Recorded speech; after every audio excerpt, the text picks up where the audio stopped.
and lawful order. And I always tell folks that the check on fascism or an aspiring dictator like Donald Trump is Congress, the free press, independent courts, and the town squares. Congress is gone. The other three are doing it. But military families tell me there's a fifth check, and it's that our military rank and file will not follow an unlawful order. The problem is it's not only going to be given by the president. It looks like the Secretary of Defense is completely cool shooting at protesters. I also just want to say what Senator Slotkin did there today, that's how you do it. You have to keep these guys on their heels every single second they're in front of you in Congress. Otherwise, they will flood the zone, own the narrative, and essentially overwhelm us with disinformation. Donald Trump is running what is clearly the most inept administration in history. And usually they try to cover that up with intimidation, with distraction, or with lies. But the problem for the Trump White House is they're really bad liars. Their lies always come back to bite them, blow up in their face. Or even worse, they get caught in them. And that is exactly what we just saw when Donald Trump was caught editing a video to try to prove one of his lies that is putting us all in extreme danger. We're going to get into it. But before we do, we need a little bit of context, and that starts with Adam Schiff explaining how little Congress has been told about Donald Trump's plans to potentially go to war with Iran. Well, January 6th, there were hundreds of police officers that were beaten and gouged and bear sprayed, and among the very first acts of this president on his first day in office was to give pardons to those violent criminals. So when we hear the president say that he backs law enforcement, when we hear the attorney general say it, when we hear people like Kash Patel say it, it all comes across as a big fat lie, because the very first day in office, they did exactly the opposite.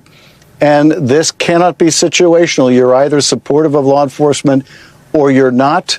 I'm supportive of law enforcement, whether it's on January 6th or today. It doesn't matter the context. Violence against law enforcement is never justified. But for them, if you're using violence against law enforcement in the service of Donald Trump, then anything goes. Now, whether it be that Donald Trump does not want Congress to know what his plans are, which would be illegal, but that is nothing new for Donald Trump, or it is the fact that he has surrounded himself with unqualified people who cannot communicate necessary information to the people who make the decision over whether or not we go to war.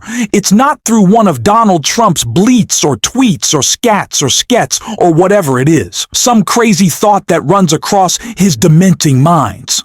No Congress has that power, I know. Donald Trump and the Republican Party, they're not big fans of the Constitution, but that's still the case.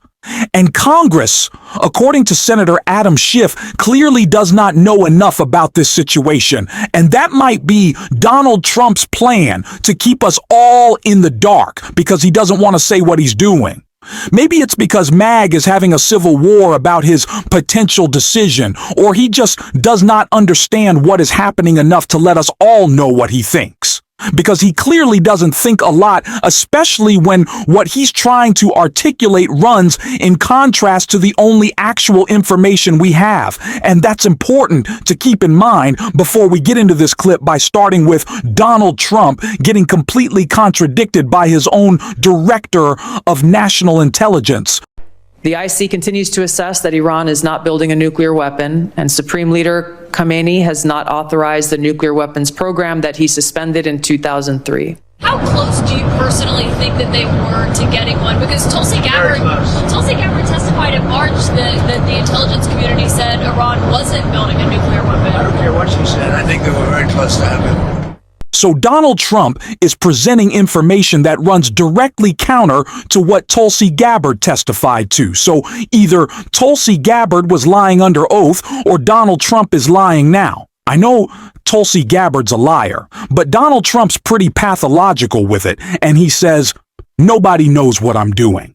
And maybe that's because Donald Trump doesn't seem to know what he's doing, but in the case that he does, he clearly wants to keep his powder dry as it relates to Iran, which is why the White House is trying to hype him up amidst this MAGA Civil War editing clips of Tulsi Gabbard to make Donald Trump's position look a little bit more favorable, but they got caught. And I want to take a look. White House deceptively edits Tulsi Gabbard's testimony to make it look like she was warning Iran was close to nukes.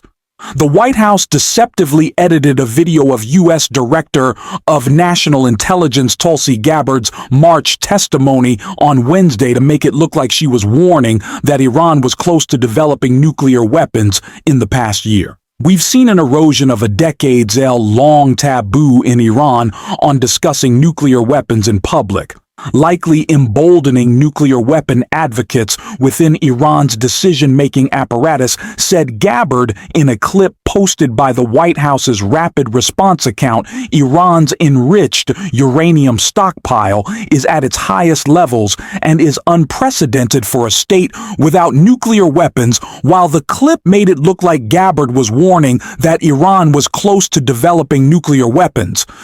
It was edited to exclude a moment from just seconds before where Gabbard declared that the U.S. intelligence community has assessed that Iran was not building a nuclear weapon and that neither the supreme leader authorized the development of one.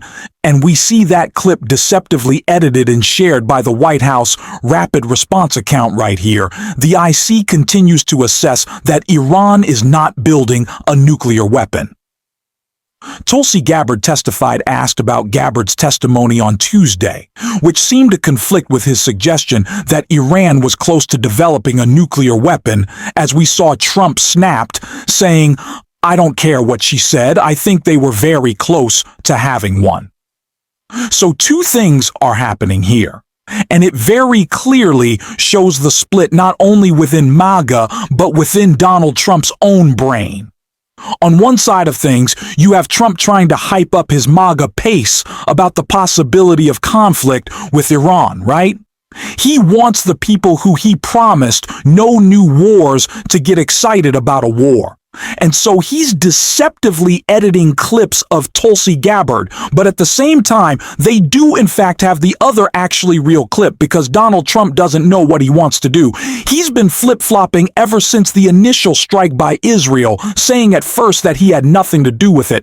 Hours later, saying he was closely involved. Donald Trump just wants credit, but he doesn't know what he wants credit for. And there's no cohesive strategy from anyone in his administration because they all look strictly to him. This is another loyalty test, but Pete Hegseth and Tulsi Gabbard don't know which side of this argument to be loyal to.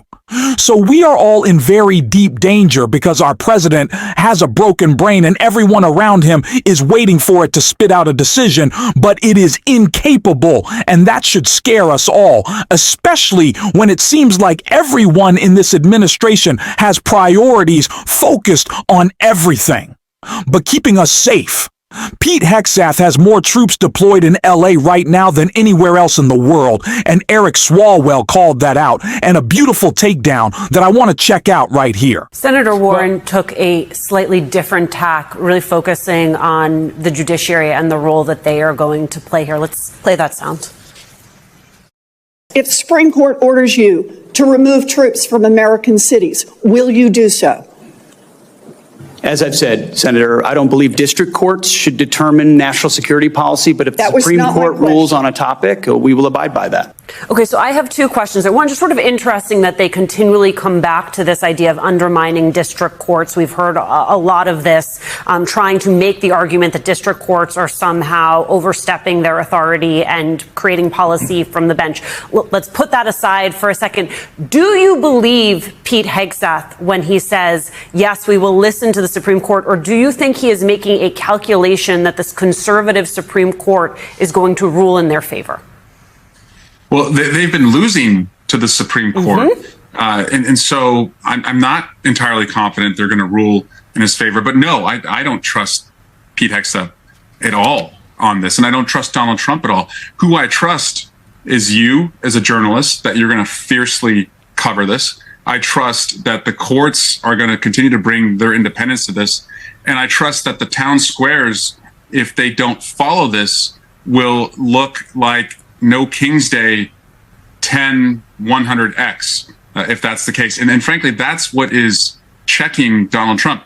His weakness, his kryptonite, is that he really, really wants to be liked. And so the Trump always caves meme, it's true, and he caves because he wants to be liked. And so if Americans don't cave and we show up when he does something like this, disobey a Supreme Court order, I promise he will back down. That's just who he is. Congressman, that's an interesting point because it plays itself out as we saw today yesterday rather in conversations between Ted Cruz and Tucker Carlson over our engagement or this administration's engagement in Iran. I guess I have two questions. First is anybody have a follow up for Senator Cruz there in the caucus room to ask him? So exactly what are your plans on Iran, and do you know how many people live in the country? But I think, more broadly, what does that say to you, given that you're right now at the heart of all of this? The state of California, your constituents are in the target for what Trump wants to do. So the politics is real in terms of how they're approaching your state. Alyssa Slotkin spoke to that a little bit and saying, you don't see them putting troops on the grounds in Florida and Texas, where you have the largest population of undocumented immigrants in the country, but yet they're not going to those Republican states, those Republican governors with their humiliating game cosplay. How does this play out politically as a tool to create bigger fractures, as we saw today with Tucker and Ted Cruz, but also as we saw play out between Alyssa Slotkin and the secretary?